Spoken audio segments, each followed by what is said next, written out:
10 times Princess Diana challenged royal traditions. By redefining royalty, she became the people's princess in more ways than one. Princess Diana wasn't born into royalty, but she transformed it. When Lady Diana Spencer joined the royal family in 1981 by marrying Prince Charles, the world expected her to become just another figure in the carefully polished machinery of the British monarchy. What the world didn't expect was a revolution in pearls and heels. In an institution built on hierarchy, duty, and strict tradition, Diana was a breath of fresh air, charming, emotionally open, and above all, human. She connected with people in a way few royals ever had. Her smile lit up rooms, but her rebellious spirit is what really reshaped the monarchy. Whether challenging outdated traditions, opening up about taboo topics, or simply choosing to hug a child or walk through a minefield, Diana did things differently. And the world noticed. Her legacy continues to ripple through the royal family today, from the way Prince William and Prince Harry raise their children,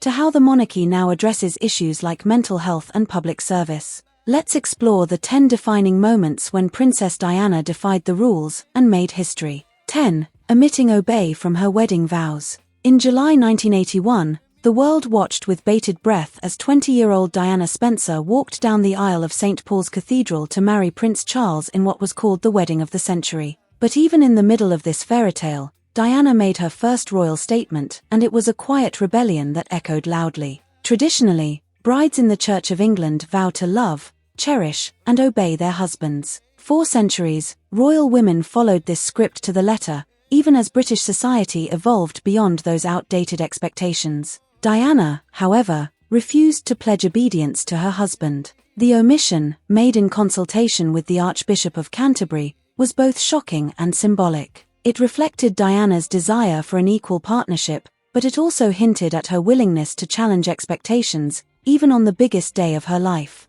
"I do not think the word obey is appropriate," a palace insider later said she'd remarked. "It doesn't sit right with me." The decision made headlines and drew both praise and criticism. Traditionalists were horrified. Feminists cheered. And the impact didn't end there. Both Kate Middleton and Meghan Markle would go on to make the same choice at their weddings, citing Diana as the precedent setter. What seemed like a small edit in a wedding script turned into a monumental shift in royal attitudes about marriage, agency, and equality. It was the first sign that Diana wasn't just marrying into the royal family, she was about to reshape it. 9. Providing a normal childhood for her sons. From the moment Prince William was born in 1982, Diana made it her mission to ensure her children experienced the world beyond palace walls. She understood the importance of duty, but she also knew the value of empathy, understanding, and childhood joy. Unlike generations before them, William and Harry weren't raised solely by nannies in private palaces.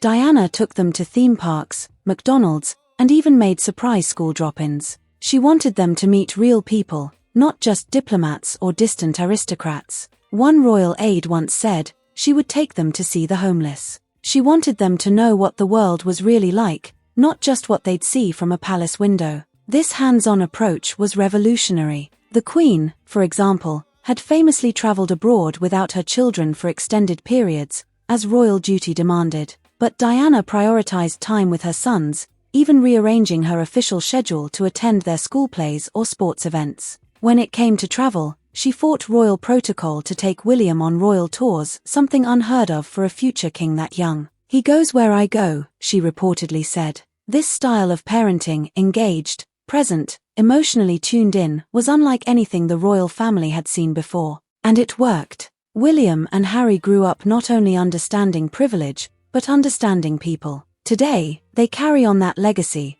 often citing their mother as the greatest influence in their lives. 8. Engaging with children at their level. In an institution that thrives on distance and decorum, Diana did something truly radical. She got down on her knees. Whether visiting a hospital, a school, or an orphanage, Diana would crouch down to speak to children eye to eye. It was such a simple gesture, but it carried enormous meaning. In the royal world, protocol usually dictated formality. Children were expected to bow or curtsy, to stand in or before Her Royal Highness. But Diana didn't want awe. She wanted connection. "There's no need to tower over someone, especially not a child," she once said. "If you want to be heard, you first have to make someone feel safe enough to speak." This approach was not only disarming, it was deeply human. Children instantly warmed to her. Parents saw a kind-hearted mother, not just a princess. And the media saw that too. Photographs of Diana hugging children, touching their hands, smiling without formality, began to change how people saw the royals. Years later, her sons would adopt the same practice. Prince William often crouches to speak to children at charity events or school visits. Prince Harry, too, is known for putting his arms around children, making jokes, and treating everyone with kindness. Diana made empathy royal, and by kneeling down, she lifted the monarchy up. 7. Choosing hospital births. Until Diana's time, royal mothers were expected to deliver their babies at home, under the watchful eyes of royal doctors, with a team of midwives and physicians at their service. These home births were meant to maintain an air of privacy, and to shield the sovereign from public worry, as it was considered proper for a royal baby to be born in the controlled, secure environment of the family's private estate. But Diana was not content to follow the old ways. When it came time to give birth to her sons, Diana made a decision that would forever alter royal traditions. She chose to give birth in a hospital. The world was stunned when Diana entered St. Mary's Hospital in Paddington, London, to give birth to Prince William in 1982. The move was an immediate departure from the strict, conservative practices of her royal predecessors. The press was eager to capture the event, but Diana didn't shy away from the spotlight. She chose a hospital birth to allow her a more natural, straightforward experience,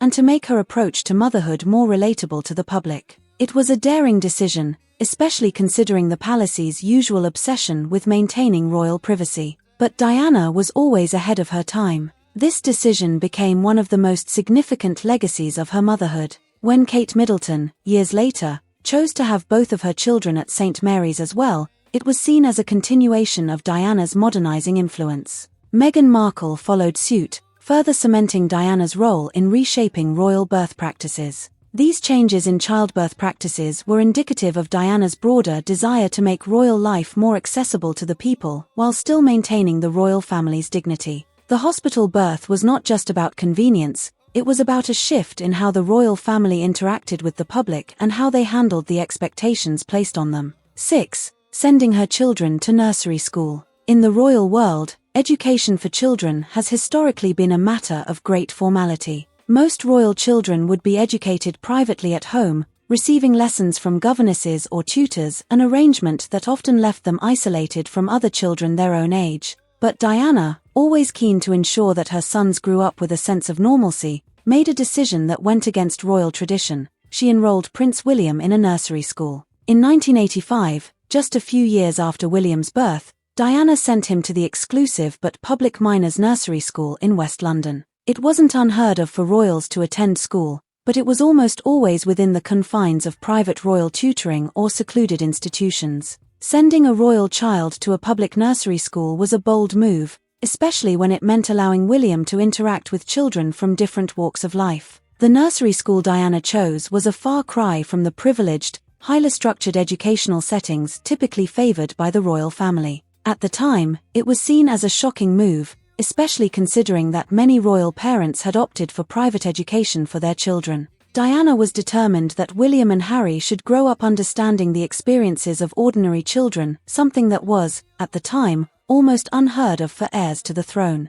This step was crucial in shaping the brothers' view of the world. It wasn't just about education, it was about fostering relationships with other kids who weren't royalty, learning how to interact with everyday people, and understanding the realities of growing up outside the palace bubble. The decision was in stark contrast to the experiences of other royals, including Charles, who, as the heir to the throne, was raised in a highly formal, structured manner. By taking this action, Diana was reinforcing her role as a mother who cared more about her children's well-being and emotional health than about preserving royal protocols. 5. Speaking openly about mental health. At the time Diana opened up about her mental health struggles, the concept of mental illness was still highly stigmatized, especially among the upper classes. For a member of the royal family, it was almost unthinkable to discuss personal issues with the public, let alone speak about something as personal as depression, bulimia, or self-harm. But Diana was never one to conform to expectations.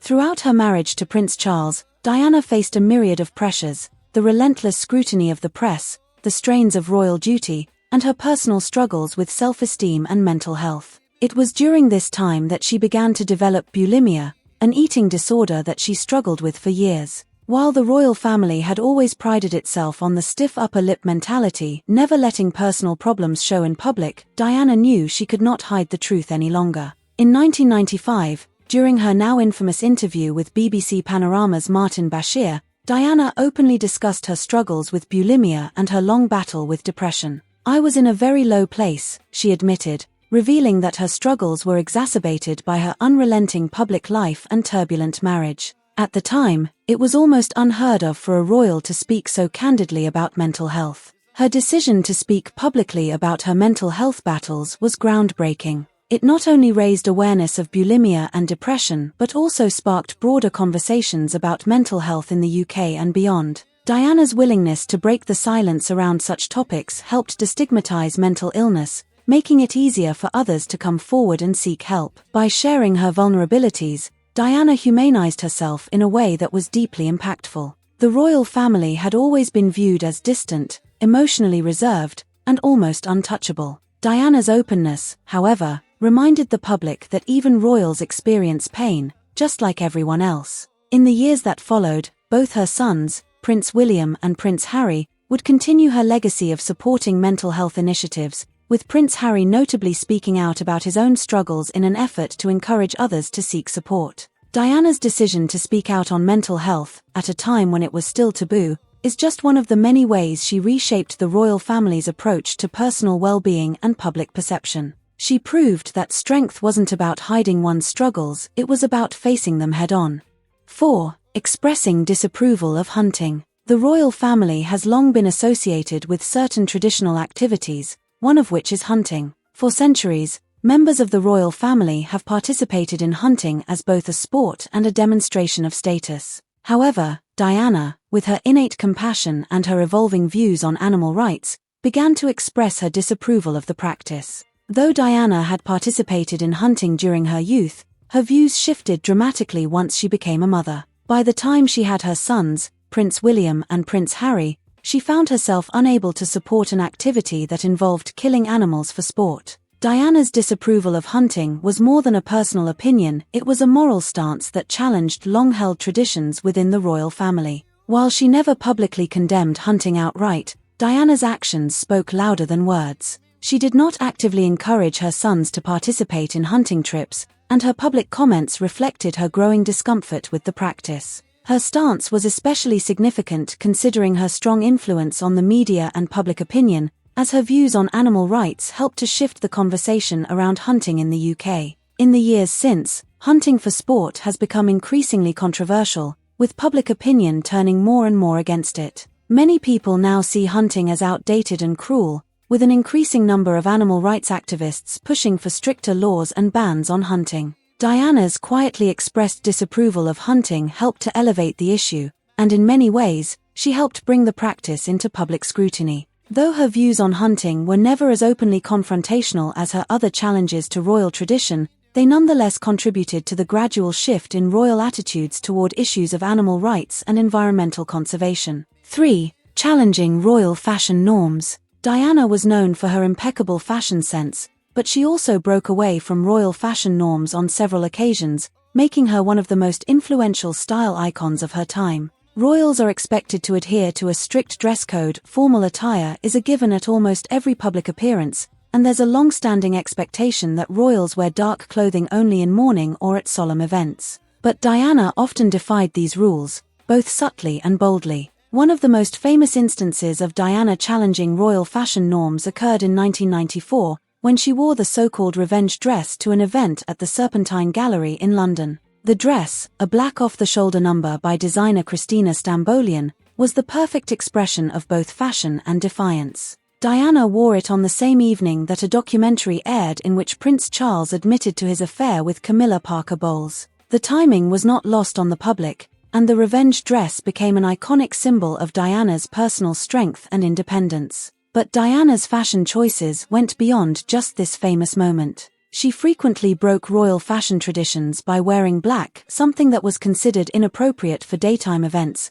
unless in mourning. Diana's willingness to wear bold, unconventional outfits not only made her a style icon but also symbolized her desire to break free from the stuffy, conservative traditions that had long dictated the royal family's appearance. In addition to her clothing, Diana also revolutionized royal fashion by embracing a more relaxed, modern aesthetic. She wore less restrictive clothing, such as casual jackets and blouses, and often paired her outfits with trendy accessories that brought a sense of youthfulness and relatability to her look. This departure from the usual prim and proper royal style made Diana more accessible to the public, and it became a key part of her enduring legacy as a fashion icon. 2. Advocating for HIV and AIDS awareness. In the 1980s, the HIV and AIDS epidemic was at its peak, and there was still much fear, ignorance, and stigma surrounding the disease. People with HIV and AIDS were often treated with cruelty and discrimination, and many refused to even acknowledge their existence.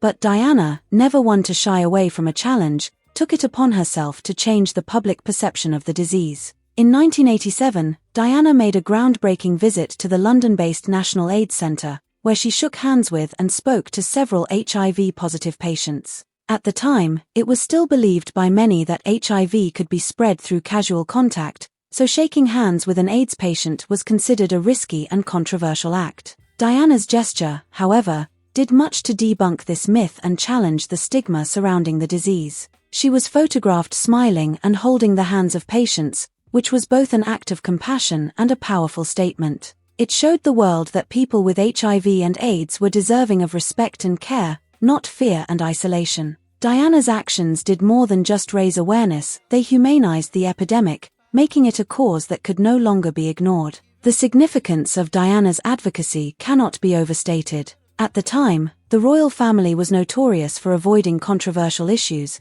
and public figures did not openly address HIV and AIDS in a meaningful way. But Diana's willingness to speak out and show solidarity with those affected by the disease played a pivotal role in changing attitudes, not only in the UK but around the world. Her groundbreaking work with HIV and AIDS patients has since been seen as one of her most lasting legacies. Through her kindness and advocacy, Diana helped save lives and brought attention to an issue that was too often ignored by the public. 1. Participating in a controversial interview. Perhaps one of the most defining moments of Diana's life and public image came in 1995, when she gave a candid and controversial interview to BBC's Martin Bashir on the programme Panorama. It was a groundbreaking moment, as Diana opened up in a way no royal had ever done before. In the interview, she discussed her troubled marriage to Prince Charles, her struggles with mental health, and her personal feelings about her role in the royal family. The most famous moment from the interview came when Diana spoke about her marriage, famously stating,